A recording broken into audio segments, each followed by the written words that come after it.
a imprensa piauiense hoje, eu penso que ela tem um cenário muito positivo,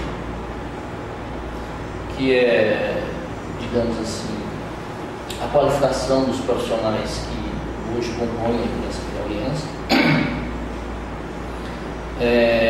Hoje não conheço, quando eu cheguei em Teresina, a imprensa piauiense tinha um conceito muito negativo. Era um conceito de trocas não muito recomendáveis, assim. Não todo mundo, lógico, né? Mas existia uma coisa assim meio no ar, né? De negociações não muito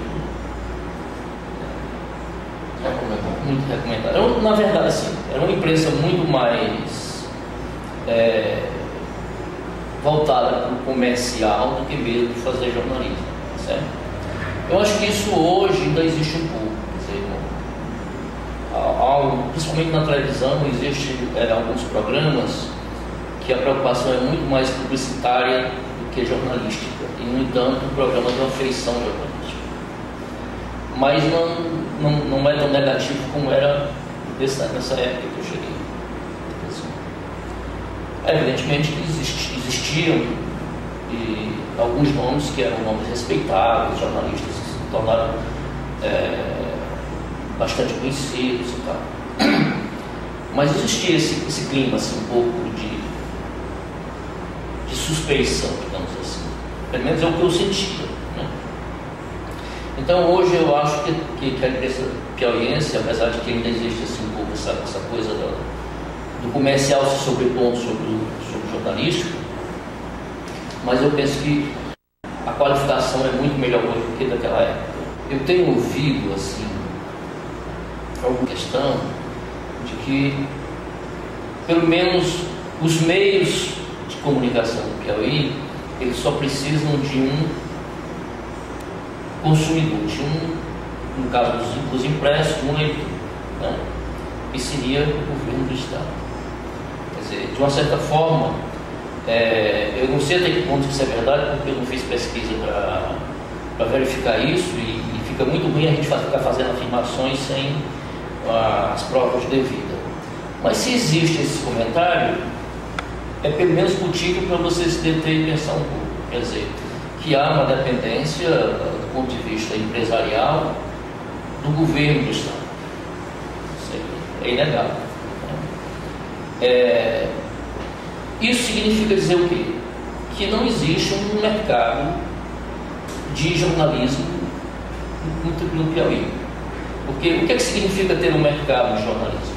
É que os meios de comunicação concorrem entre si, porque eles têm consciência de que o que eles produzem, o que eles fazem é produzir consumo simbólico, certo? Isso significa dizer o quê? Que um meio de comunicação, ele pode publicar matérias críticas ao governo se ele está insatisfeito com o governo por alguma coisa, ou então se ele é de oposição.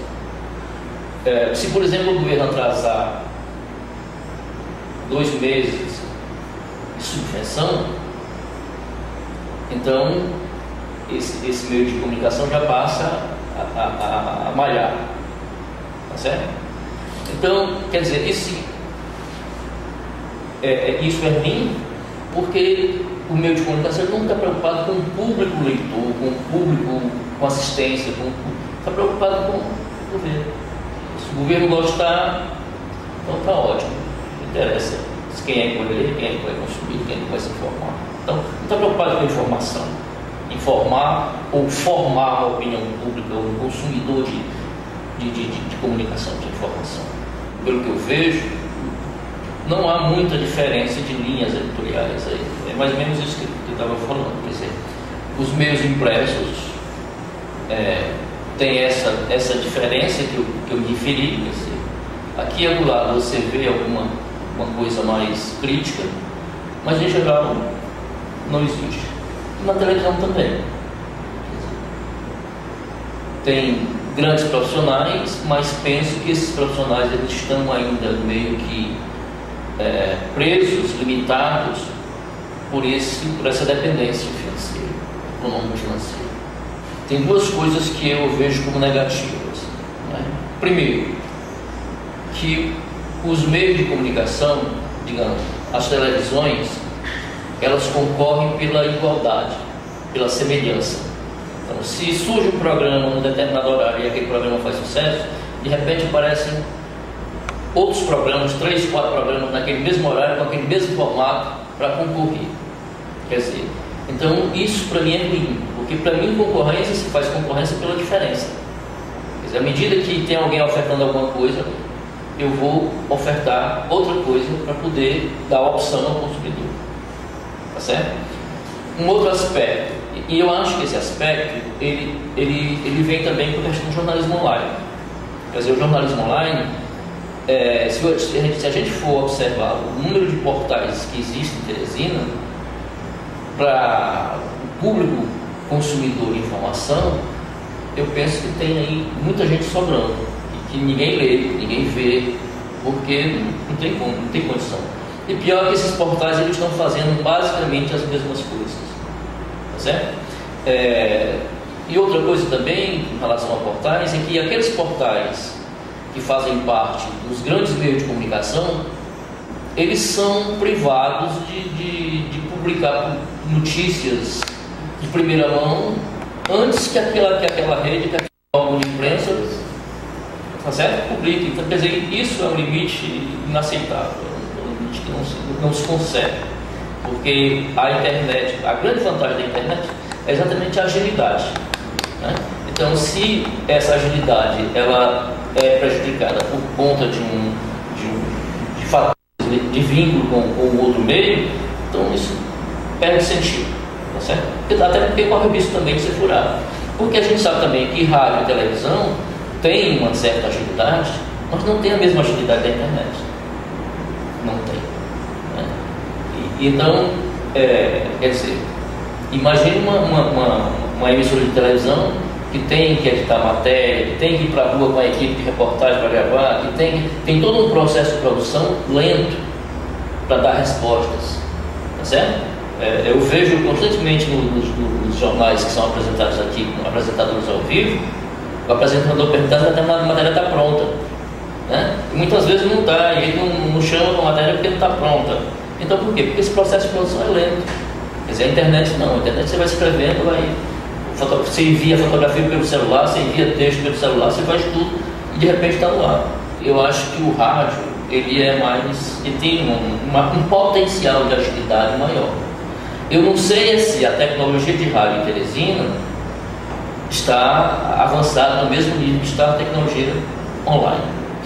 Essa é uma boa questão. Eu acho que tem uma defasagem muito grande entre aquilo que o curso propõe na sua grade curricular de formação de jornalista, tá certo? Que é formação de cidadania, formação de um jornalista que tem uma reflexão teórica até certo ponto importante, quer dizer, que tenta formar o jornalismo como uma pessoa relativamente complexa e completa, e aquilo que de fato acaba saindo como produto do curso. Por quê? Porque quem entra no curso de jornalismo, no segundo semestre, já está estagiando. E aí, esse é um problema que vem desde o início dos cursos de jornalismo. Numa região pobre como a nossa, é difícil que você tenha um estudante que ele seja estudante profissional, que se dedique integralmente a se formar no curso para depois sair para o mercado. Eu penso que é a necessidade financeira, o que predomina, não é só isso, né? Tem também as oportunidades, quer dizer, abre sua oportunidade, você aceita essa oportunidade e vai para o mercado, tá certo? Muitas vezes é uma questão dessa. Agora, sem dúvida nenhuma, que por melhor equipado que o curso de comunicação esteja, do ponto de vista laboratorial, há uma defasagem muito grande entre aquilo que o curso tem como equipamento e aquilo que o mercado tem. Então o que acontece? Quando esse aluno chega no mercado, que ele vê essa diferença, ele se encanta pelo mercado se encanta por estar recebendo o salário dele todo final de mês e, de uma certa forma, passa a frequentar as aulas e a frequentar o curso como uma obrigação, mas perde aquele tesão de... Então, isso é um número bastante eu penso que seja um número bastante elevado Aí tem essa diferença de formação, certo? Entre aquilo que acaba saindo de profissão formada e aquilo que é projeto do curso formal.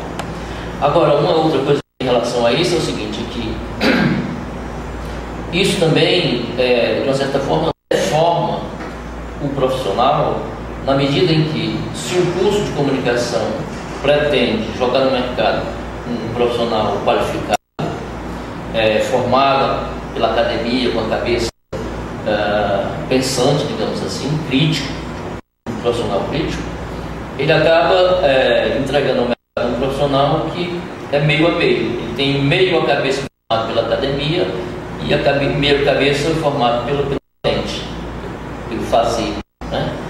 E isso cria conflitos. Eu acho que é inegável que a imprensa tem um papel importante como fiscalizador do setor público, principalmente, mesmo também do setor privado, daquilo que é ofertado para a população, né? Quando você percebe que existem matérias denunciando escândalos, denunciando esquema de corrupção, mostrando que uma rua determinada da cidade precisa de maior cuidado do poder público, mostrando que há ausência do Estado na garantia da segurança do cidadão. Então, isso aí, sem dúvida nenhuma, a imprensa tem cumprido um papel fundamental. Mas, por outro lado, acho que existe também uma confusão, uma apropriação indébita, principalmente nos meios eletrônicos, rádio e televisão, que são os meios que são concessões. Quer dizer, não tem um dono de uma televisão A ou não tem um dono de uma emissora B, porque eles não são donos, eles são concessionários. No contrato que eles fazem para receber a concessão, eles assinam lá de acordo com a lei das concessões do setor público, que garante que determinado percentual da programação é voltado para o serviço público, a formação da sociedade, etc. Então, mas ocorre que as pessoas se acham donas. E aí, muitas vezes, e de uma forma bastante forte, trabalham com interesses pessoais e familiares. Isso aí também não tem dúvida que existe. Nós precisamos, urgentemente, que o governo federal ponha em prática o Plano Nacional de Banda Larga. Porque o que acontece é que esses 27%, esses 40% que navegam na internet durante 2 horas, é uma elite. A grande massa da população, na verdade, está ligada no rádio, na televisão, né? Isso não tem dúvida. O rádio e a televisão, principalmente a televisão, ainda é um meio muito forte. Eu acho que se essa pesquisa foi feita numa faixa de público de alto poder aquisitivo, também com um nível elevado de informação e de formação também, eu acho que a proporção deve ser essa mesmo. Quer dizer, e a tendência é aumentar, tá certo? Há uma pulverização hoje. Eu vi antes de ontem, uma pesquisa que mostra que todas as televisões perderam audiência para a internet, certo? E vão perder muito mais. Então, mas daqui a pouco o que vai acontecer? A internet é, por excelência, um meio de convergência. Então, daqui a pouco a televisão está nos computadores. Daqui a pouco não, já está, né? Então, esse modo de se consumir televisão, ele vai ficando cada vez mais diluído e mais confundido com o modo de consumir informação online. As próprias televisões hoje, elas acessam a internet. Não creio. Porque já que a internet é um meio de convergência, o que vai acontecer é uma migração. Os diversos meios vão migrar para a internet, né? Mesmo o que talvez você não tenha, e certamente não teremos futuramente, é um jornal impresso, uma revista impressa, dessas que você pega, pagina e tal. Mas esse mesmo formato vai estar na internet para leitura, quer dizer, a questão visual, gráfica, vai permanecer, só que online. Essa questão eu vou falar de modo opinativo, a minha opinião, a minha impressão, certo? Penso que a imprensa piauiense, de modo geral, ela não tem uma coloração ideológica, ela tem uma coloração governista. Quem tiver do governo terá adesão da imprensa. Quer dizer, eu falei isso de modo geral, porque evidentemente tem as exceções, né? Tem os jornais que se filiam, que se alinham com opiniões de oposição, contrárias e tal, mas o número é muito pequeno. A faixa, o percentual é muito pequeno em relação a isso. Quer dizer, porque quem paga, afinal de contas, quem paga a subvenção é o governo. Como é que eu vou bater no governo que paga minha folha de pagamento de todos os meses? Então, enquanto houver essa dependência dos meios de comunicação piauiense com o Estado, a imprensa vai ser governista. Uma coisa é eu depender mensalmente que o governo pague um determinado valor para que me ajude a pagar minhas contas, certo? Outra coisa é, eu não tenho essa verba mensal do governo, mas eu posso transacionar com o governo outros modos de faturar, digamos assim, a meu favor com verbas do governo. Por que é diferente? Porque isso que você falou, por exemplo, do Estado de São Paulo, né, que determinada publicação vende não sei quantos milhões de assinaturas, não sei quantas mil assinaturas e tal. Quer dizer, só que mudando de governo, nada garante que essa transação vai continuar. Tá certo? Já num Estado em que o governo subvenciona os meios de comunicação, pode mudar o governo, que mudar, mas vai sempre continuar subvencionando. Por isso que eu digo que é polêmico, porque o governo tem responsabilidade em manter as empresas empregando, né? Tem responsabilidade em manter e fazendo comunicação, né? Integrar. Só que esse fazer comunicação, ele é comprometido, tá certo? Então, eu penso que no momento em que haja um mercado que possa sustentar os meios de comunicação, com anúncios, não é? Então a tendência é o governo sair desse processo, tá certo? Porque no final de contas nós estamos num regime capitalista, tá certo? Então o mercado ele tem que funcionar de modo independente, de modo autônomo, digamos assim. E aí, quer dizer, se tirando as verbas do Estado, as empresas vão falir, vai deixar de existir comunicação. Então, evidentemente, o governo tem a obrigação de manter. Embora com essas complicações que a gente já falou, quer dizer, se não existe mercado para sustentar a mídia, mercado de assinantes, mercado de anunciantes e empresas comerciais. Exatamente. Então também não existe mercado para que as empresas disputem entre si. E se não existe mercado para que as empresas disputem entre si, o produto é muito igual e eles não precisam fazer um produto muito melhor, porque vão receber do mesmo jeito. É uma exigência do país, da sociedade brasileira, que os meios de comunicação eles sejam regulados, certo? Aquele episódio do Policarpo Júnior, lá de envolvimento dele com Cachoeira e com aquele esquema lá que existia de troca de pauta por facilidades de penetração em determinados setores que geral, aquilo é muito escandaloso. Eu não sei como que pode se alegar liberdade de imprensa e de opinião para se permitir que esse esquema acontecesse e que os culpados não fossem punidos. Então, nesse sentido aí, eu concordo com você que existe uma semelhança muito grande entre o poder federal e os poderes estatais, do Estado, né? Do Estado, das regiões. Porque existe esse medo, esse pavor de confrontar com as grandes mídias, com os grandes meios de comunicação, que isso fragiliza qualquer governo, qualquer Estado.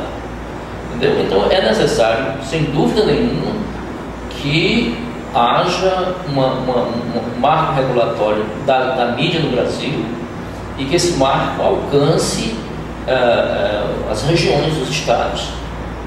Porque isso é um modo, eu não sei porquê, sinceramente eu não entendo como é que os donos dos meios de comunicação são contra isso, e isso é importante para eles também. Eles vão se beneficiar porque eles vão ter a garantia de que a informação que está sendo consumida e que está sendo produzida é uma informação mais isenta e de melhor qualidade. Não entendo por que isso. Se tem uma crítica que eu faço ao governo Dilma, é exatamente essa crítica. O modo como ela tem tolerado uma imprensa, não diria uma imprensa, mas uma ação dos donos dos meios de comunicação nefasta ao país, nefasta, prejudicial à sociedade brasileira. Entendeu? Ela tem tolerado isso de modo escandaloso. Eu acho que o ministro Paulo Bernardo está fazendo um grande mal para o governo, um grande mal para o país.